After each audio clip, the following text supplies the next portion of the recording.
Olá, aluno da TV Paraíba Educa. Sou o professor Dinho Zambia. Vamos trabalhar aqui um componente curricular, que você chama de disciplina, né? Dos mais importantes que existem. Todos são importantes, mas esse em especial eu acho muito interessante porque consegue envolver todos os outros saberes. Sabe do que eu estou falando? Estou falando de arte. Vamos falar de arte, então, nesse nosso eixo pedagógico semanal, que é identidade e autonomia. Aí você já está vendo, né? Você está vendo o que as crianças estão fazendo, como é bom, né? De vez em quando parar as coisas todas e ir ali para um momento lúdico, um momento de prazer, de fazer uma arte, de fazer uma pintura, um desenho, uma encenação teatral, dançar, como é bom, né? Tocar um instrumento ou apenas ouvir música, como é importante.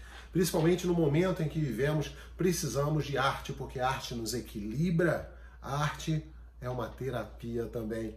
A arte, quanto conhecimento, traz para a gente uma coisa importante, que é a identidade, né? A identidade cultural de um povo, a identidade artística de uma pessoa, a identidade enquanto um elemento que faz a gente identificar aquela pessoa. Por quê? Porque você consegue reconhecer a pessoa por várias formas, né? A gente consegue reconhecer pessoas até pela digital da pessoa. Vocês nunca fizeram isso? Vocês têm crianças em casa, elas adoram fazer isso. Pintar a sua mão e sair carimbando. Cuidado, onde vai fazer? Tem que ter a permissão, né? Claro. Mas isso não é apenas de hoje. Isso existe há muito tempo.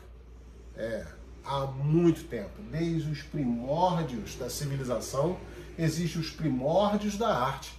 Os primórdios, quer dizer, os primeiros tempos da nossa civilização. Olha aí, tá pensando que isso é atual?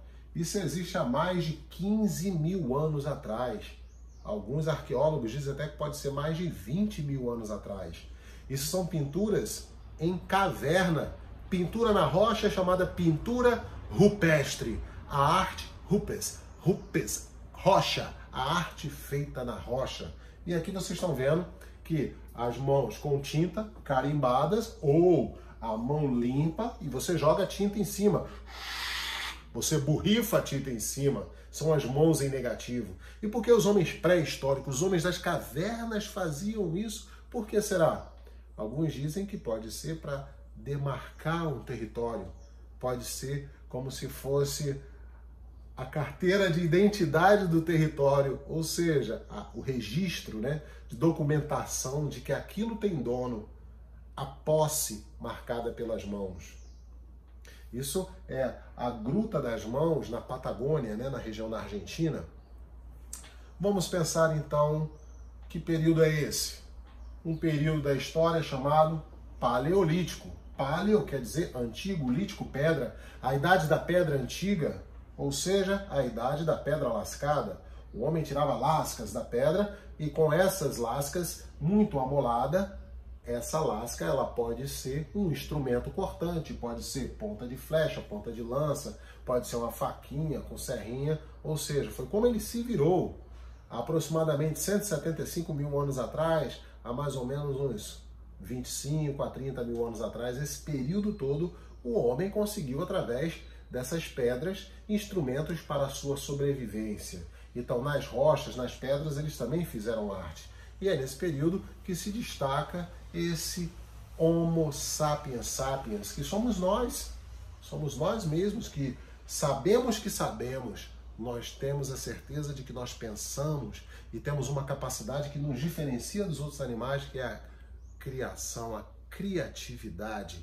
Nós nos reinventamos o tempo todo, não é isso? Então, vamos aproveitar para nos reinventar. Arte é para isso. Então, observe, lá na pré-história, como os homens já pintavam nas cavernas. Impressionante, né? Impressionante. A qualidade, a textura, a cor, os materiais usados, isso há 20 mil anos atrás, gente. Perceba aqui, ó, uma pata na frente da outra. Dá para reparar aqui, ó, o volume nessa obra. Isso é um bisão, um boi primitivo ou bisonte. Por que esses homens faziam isso? Olha ali. Será que é um cavalo ou é uma égua, prenha? Esses cortes provavelmente são feixes de lanças, flechas. Acredita-se que o homem pré-histórico, desse período paleolítico, ele pintava na parede das cavernas aquilo que ele queria que acontecesse. Então ele pintava cenas de caça, para ele, na pintura, já diminuir o poder desses animais, para nos dias posteriores chegar lá e caçar os animais que já vão estar mais fracos. Ah, tá achando que isso é impossível? Existem tribos até hoje que fazem práticas de diminuir a força dos outros. Não tem que acreditar que isso existe. Você tem que acreditar que eles acreditavam. Você tem que pensar que eles pensavam assim. Show de bola, hein? História é massa demais. E aqui, uma estatueta, mais ou menos desse tamanho aqui, ó, aqui ficou um pouquinho maior, é a Vênus de Willendorf. Vênus? O professor já ouviu falar que Vênus é uma deusa romana. Sim, Roma é muito depois da pré-história. Mas há um costume de chamar figuras femininas, antigas principalmente, essas estatuetas, de modelos de deusa Vênus. Por quê? Porque elas representam a gravidez, a fertilidade, a fecundidade. Olha direitinho, as formas curvas, seios largos, barriga, o ventre grande, as ancas largas também. Não tem os pés aparentes. E nem dá para ver os rostos também, porque o que importa é a gravidez. O que importa é esse volume. Interessante, não é? Então, por que os homens pré-históricos faziam isso? Porque era muito difícil sobreviver. Então, eles precisavam render crenças, um culto ao sobrenatural, pedir força a essa mãe terra, a essa mãe vida, para cada vez mais conseguirem sobreviver e terem bons partos. Será que seria como se fosse uma senhora parteira, uma deusa do parto? Tudo o que há sobre a pré-história ainda está em especulação, não existem muitas comprovações, mas supõe-se que o homem, com essa dificuldade de sobrevivência, ele acreditava que essa força mágica poderia ajudá-lo a sobreviver, inclusive ter filhos com mais tranquilidade. Ok? E o próximo período, depois do Paleolítico, é o Neolítico.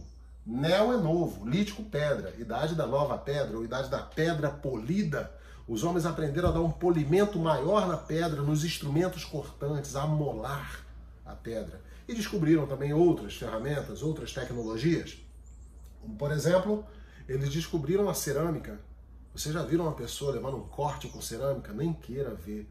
É um absurdo. Corta que é uma maravilha. Então imagina a cerâmica sendo produzida, porque você pega o barro, limpa, transforma ele em argila, vai mexendo a argila, depois você molda, leva ao fogo, já fizeram isso, né? O fogo vai queimar a peça por todos os lados ao mesmo tempo, ela vai ficar dura, vai virar pedra. E essa pedra, se ela quebra, se ela argila quebra, essa cerâmica, desculpa, quebra, ela é um instrumento cortante poderoso. Então, é possível encontrar pontas de flecha, pontas de lanças, faquinhas, serrinhas de cerâmica. Então, não apenas a cerâmica.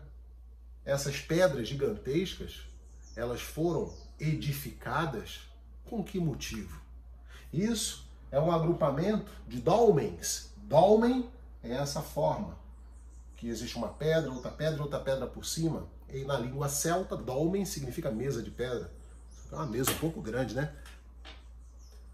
O conjunto de dolmens pode ser chamado de cromlech. Olha que nome difícil. Cromlech. Isso aí está em Stonehenge, na Inglaterra.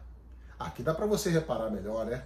Que aqui são dolmens que simulam uma caverna. Seriam as primeiras habitações do ser humano? Olha a arquitetura aí, ó.